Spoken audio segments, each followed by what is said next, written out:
Hey, everybody. Thank you for joining us on another episode of What to Watch. I'm Savannah Jones. And I'm Rex Ravita. Today we have Jordan L. Jones from the Peacock series Bel-Air joining us. Bel-Air is a reimagined version of the classic show The Fresh Prince of Bel-Air with a fresh new take on the characters we all know and love. So thank you for joining us today. Absolutely. Hey, like I said, thank you guys for having me. Excited. All right, so let's go get straight into it. So everybody knows Jazz, that was played by DJ Jazzy Jeff in the original Fresh Prince series. So what was it like playing this character in a new version? You had really big shoes to fill. Man, it was watch this. Number one, it was a dream come true. Just because, Fresh Prince is my favorite show. I still watch it like every night. It's on MTV or BET or VH1, one of them. and it's like my go to sleep feel good show. It's timeless. And so a little story, because like I'm saying, it's my favorite show. It's timeless. Like the stories and morals, they still relate to today. I actually turned the audition down at first because I didn't read the script. I didn't know that it was going to be this retelling, like this dramatic retelling or revamp. And I was just like, are we redoing the best show ever? Like, why would we do that? And I actually turned the audition down. I did. And there's a saying that it's, what's for you is for you and nobody can take it, not even yourself. And clearly that's a true thing. But, ended up, my manager ended up double backing and being like, yo, can't let you pass on this, at least audition, and now we're here. So, but it's been a great journey. I think the best part about it is because it's so different. A lot of people ask like, oh, did you tap into DJ Jazzy Jeff, or, are you kind of like channeling him? And no, I'm not actually. And I've had conversations with him about this where he was like, man, just keep doing your thing, man. Just because the first time I met him, it was after the first episode. Okay. And so it was more like, okay, what do you think? And everyone loved it, and everyone is, doing their characters in their own way. And I think that's what makes it so special, because we have Fresh Prince embedded in the back of our brains, but it's not like we're like, okay, I'm Hillary. What would Hillary do? Yeah. Jazz, what would Jazz do? Maybe Jabari playing Will. Maybe he does that. Yeah. But I think the characters are so different. The storyline is so dramatic rather than comedic. Mm-hmm. I can't even be like, oh, what would Jazz do? Because that didn't happen. Jazz didn't get with Hillary. Jazz, exactly. I don't know what to ask him. Exactly, yes. And we're going to talk about that a little bit later too. But yeah, the whole vibe of the show is just so different, and you definitely put your own spin on that character. So I definitely do that. Yes. Thank you. And people are like, man, you do your character so well. I'm like, I'm really just trying. Just trying to make I think it's funny that you said you turned it down, because I like had a similar reaction. Savannah's the one that told me about the show last year when we were thinking about shows to cover. And I was like, I mean, why would they redo the best show ever? Because usually they do so many reboots nowadays, and they're usually really corny. And when they try to keep the same exact character, you're like, okay, you're not Will Smith, so it's not gonna like hit the same way. So I think if anything, the reimagined version really just like hit the nail on the head. Like that's how they need to do reboots from now on. So they and that's shout out to Morgan Cooper, our showrunner, because like I said, I didn't read the script, but him knowing that y'all can make this timeless comedic show into a drama and it be good. Yeah, I think that I wouldn't have thought about that. I really wouldn't have. And I think that was the only true way to redo such a good show, is to kind of tweak it a little bit, keep the characters kind of like the basis storylines, but kind of it's kind of like its own show, really. Like after the first season, it's like really, it's like we're kind of doing our own thing now. It's like, okay, we got these little Easter eggs and little head nods to the original. Now we travel basketball and Jazz and Hillary going through what they're going through, and Carlton on cocaine. And it's like we like, all right, like y'all got that out. All right, now we doing our own thing. Like, so yeah. Oh my goodness. So I know your mom made an appearance in this season. Uh-huh. So tell us about how that came about, and how was it working with your mother on a show like this? Man, I think that was that's something, like I just feel like, tell my kids. And I think the best part about it was that it had nothing to do with like me like pitching her. It had nothing to do with like me being like, oh, read the script. I have a mom. My mom, make her play it. Because, people think I have this clout or whatever. But at the end of the day, that's just not how I was raised. And so my mom actually got the audition and auditioned first before I could say anything. And then so I was like, yo, so my mom just auditioned. And they're like, who? Because we just watched all of them. I'm like, she tells her story. She'd be great to play my mom, but, I don't know what they have. Because I think at the beginning, just as an idea, they wanted other people to play my parents, as in Karen Parsons and DJ Jazzy Jeff. These were ideas, or anything, but as they're in the writers room, they're like, oh, let's have Jazz, kind of like Ashley's teacher is the original Ashley. So they try to do stuff like that all the time. So I heard that. I was like, okay, if you're going that route, you're going that route. But my mom auditioned for the role, and I was just like, hey, that's my mom, just so y'all know. And it would be easy because that's my mom, really. And I didn't, go back and check like, hey, so what do you guys think? I just kind of waited. And she ended up playing my mom, and it was great. People, our cast is so great and so nice. Lisa, her name is Simone, but she plays Lisa. She brought my mom flowers, and my mom had a great day. And obviously, we had a great time because it was easy work. Yes, that's so crazy how your mom played your mom. So speaking of, it's still crazy. Like the whole cast is very active on social media, especially on TikTok, giving everyone a behind the scenes look of what y'all are doing in between takes. So how is it on a set with so many just like young actors that are just like on their grind? How is that? Man, it's great. I'll say this, and I'm not just saying this because I'm on the show. I'll say that, especially the Ali Jabari, with to play such a role to where like the show is really about y'all. It's kind of like the same template. Like I said, it's completely different, obviously, but just like the original is about Will, and then like next is about Carl. So to kind of have that on your shoulders, as in your first big thing to do, it gets to a lot of people's heads, and you're number one on the show and all that stuff. But I will say that we are probably like the most humble cast. Like we don't treat people differently. Like we really enjoy each other. We're not standoffish. We talk every day. I actually talk to Jabari and Ali every day. Like we're in our own group chat, and like the younger people in the group chat, and then we all have a whole Bel-Air group chat. My mom says this thing where she said, if you love what you do, you'll never work a day in your life. And that's how I really feel. For example, like there's days I don't shoot. Like I'm in 7 out of 10 episodes. So there's days I'm not even if I am shooting an episode, I don't shoot every day. There's days, many days, I come to set and just to go have lunch, kiki, whatever. But so nice. And I'm telling my mom, and my mom's like, if you go to your job on your day off, that means that you really must be enjoying this. And this is the truth. I go all the time. They're like, why are you here? I'm like, I couldn't even tell you. You just on set chilling, just having a ball. I go on my day off too if Coco Jones was there though. So. Hey, she don't even be there, so it ain't even about her.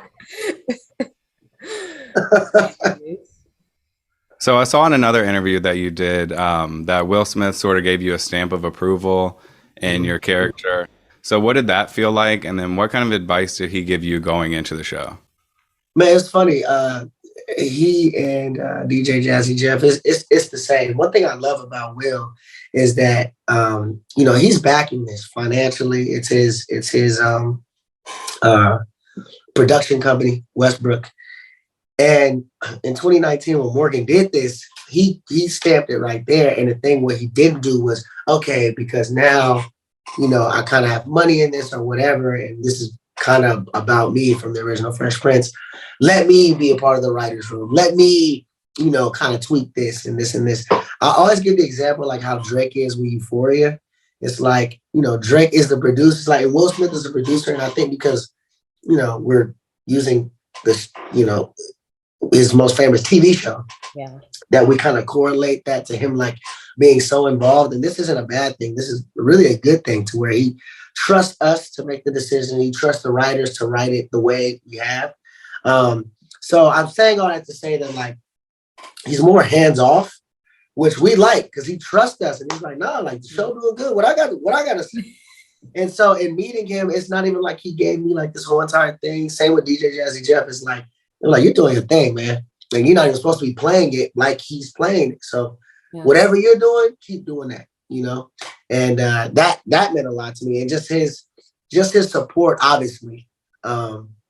We met him a few times, and just his support, man, it's been great, especially looking up to somebody who essentially is like, not even trying to be biased, but he's my idol because at me as an actor, I don't want to be boxed in. So I love how Jazz, the character, is like, I'm funny sometimes, I'm dramatic, I'm smooth, I'm this and that. And that's how Will Smith is.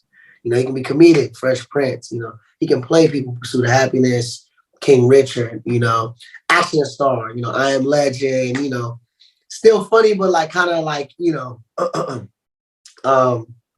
can play the straight character.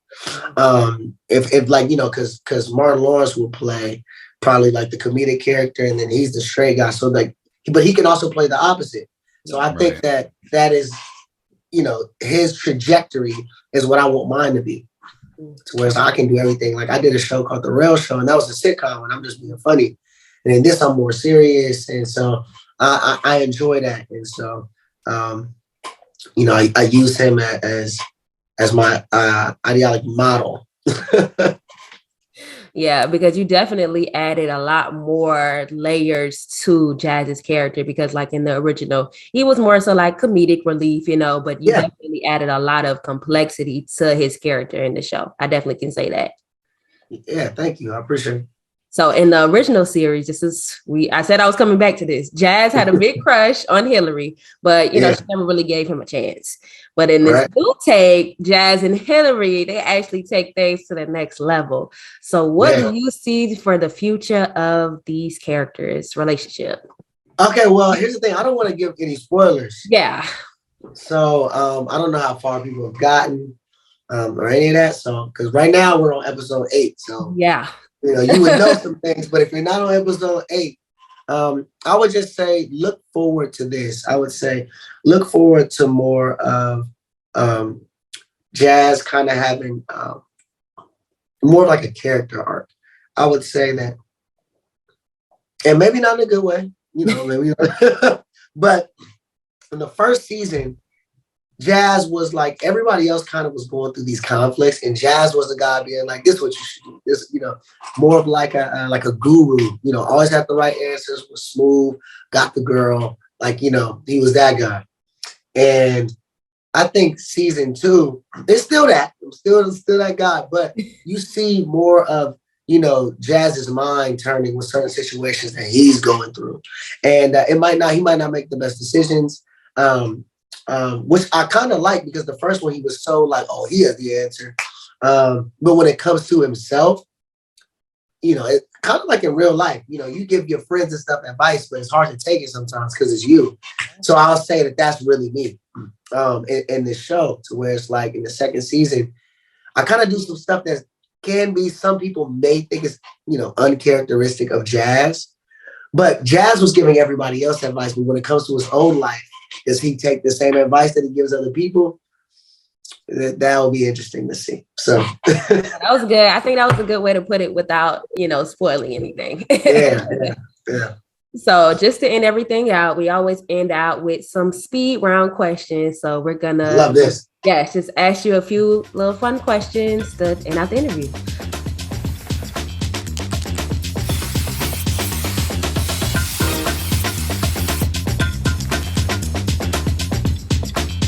What is your go-to 90s summer jam? Oh my God. Probably Summertime, honestly. With Will Smith and That's an easy one. That's not that one. I'm just kidding. No, that is a bop though, so undeniable. Literally. All right, next is okay. My favorite episode of Fresh Prince is when they're stuck in the basement and she's like ripping off her nails, and he does that. He's on a tricycle and he's wearing her wig. So, what is your favorite episode of Fresh Prince ever? Oh man, damn, that is such a loaded question. because I don't want to say the dad episode because that is like what everybody says. Okay, right. I'll say this. Because we were all three just watching this. Because number one, there's so many episodes. It's so hard. It really is truly hard to just choose one. Like I was thinking about like when Carlton first got that girlfriend, he was in love and then she left him because she had a husband. Like that was just funny. The Speed episode, like the one with Ashley singing and they don't believe in her. Like, the background is like there's so many episodes, but one that we were crying at over the other day, which was, oh my God, so funny. Damn. Jeffrey, when they faked the lotto and he thinks he won the lottery, but it was a tape and he quits. That was crazy. But I'll say right now, one of my favorites, there's so many. You know?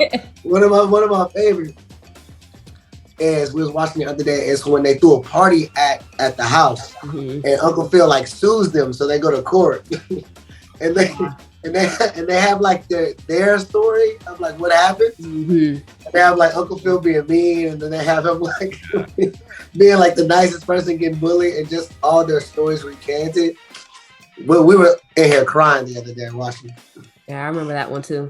It's so I mean, it's so it's like the hardest question ever. Like I watch this every night. Like yeah, you really gave us probably about a good 4 or 5. So I think you got the question. Yeah. So, what is your favorite memory that happened in California? It's your favorite Cali memory. Oh wow. You know what I'll say, and obviously, and that's kind of loaded too. There's so many memories, but I'll say that when I got Bel-Air, that's something I'm not gonna forget, and just because of just how life happens sometimes. I was on a show called The Rail Show, and I was a series regular. And once you're like a series regular, I did commercials and then guest stars. Once you do something that what you want to do, and not that you go down, but like people are like, oh, I saw you in Snowfall, Shameless. If that was my first thing, I would feel different. But because I had touched this already, being here, it's like I love the compliments. I'm blessed, I'm grateful and everything, but it's like I'm still striving for something. And so for like 2 years, like I was doing guest stars and stuff, and I just really wanted, obviously I know my talent, I know I can give. So I'm just like, I want better, and like I'm not gonna quit. And I think getting Bel-Air was probably one of the best moments of my life, just because of, everything in the background, to where like with the Rail Show and my chemistry read, they asked me to do it like 100 times. And so I didn't think that I got it because I was like, I'm clearly doing it wrong. But they were like, no, we want you to see if you can take direction. So then fast forward to Bel-Air, I turned the audition down, I auditioned for it. Everybody's like, hey, that audition was killer. And I'm like, y'all supposed to say that, but everyone's saying it. Yeah. And then my girl at the time was like, oh, you'd be a great Jazz. I'm like, really? Like, I came to people like, I got this audition, but I ain't gonna do it. And so with that attitude, I was in Atlanta, like on some leisure stuff. And they were like, yo, you got a chemistry read, not even a callback. So then I'm doing a chemistry read, and Morgan doesn't ask me any questions. Like I do two scenes, and he doesn't ask me any questions. So the thing about me as an actor is like, because it's so like, this is the profession of no, every time you do an audition, I throw it away because there's no point in thinking about it. If, they may never hit you up. It's just not mentally healthy. So then they asked me to do a chemistry read. So I'm like, okay, cool, I'll do it. Now I'm kind of tied in because y'all looking at me now. Yeah. And it took 5 days for them to make a decision. And it was so stressful, just mentally. Like I was out that weekend. I just was in my head. I was like, man, did I do it? Like he didn't ask me no questions, all this. Fast forward, I ended up getting the role. And I was just crying that day, just because of the journey that I had been through. And just the irony of me not wanting to do it. I almost didn't do the audition at all. They wouldn't have had me to choose from. They can't just pick me. Wow. And so I would have not been Jazz off of my own decision.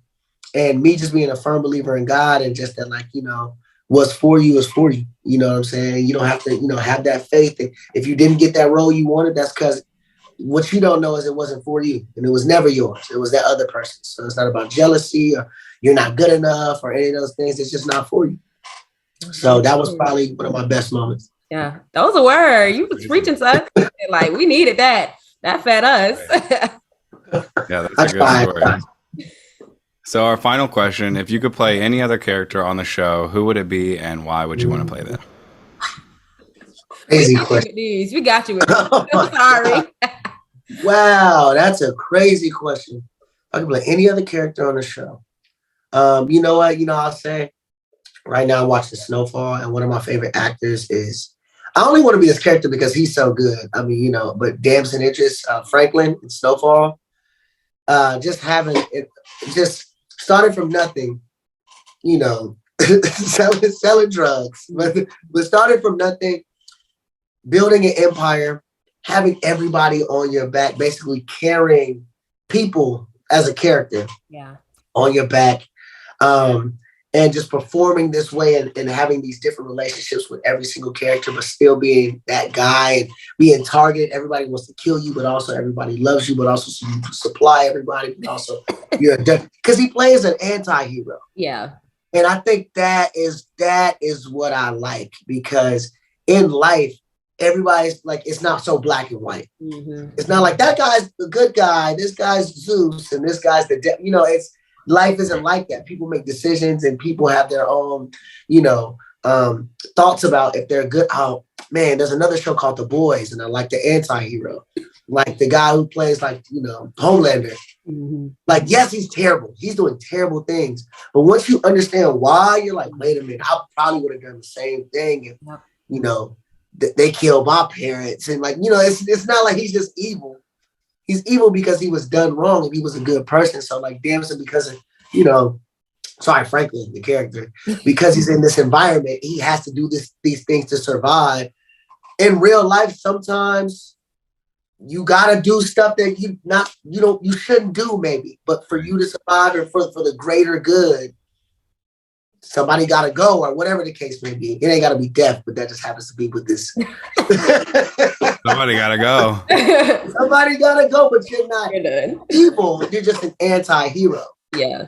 But we've interviewed a lot of people, and it's so crazy how no matter the age, race, whatever, everybody is like, I like playing the bad guy more because it's a little bit more complex, and you can really play. Yes. They love. We get that every single time. Everybody loves playing like a anti-hero or a bad guy. So I found that interesting. Nobody wants to just be the goody two shoes that's like one dimensional. They want to not much depth in the good guy usually. Yeah. It's like Carlton. Carlton's not evil. Yeah. His cousin came back and he thought he was the man, and now he's the man. He's jealous. Of course, he can make better decisions or whatever. Yeah. But he has anxiety, so now he's doing drugs because he doesn't know how to handle himself. He's not just being a dick, just to, what I'm saying? He's not just doing that. There's things that happen for you to react. Yes. Right. And so, that's why. And Carlton, besides Jazz, Carlton is probably my favorite.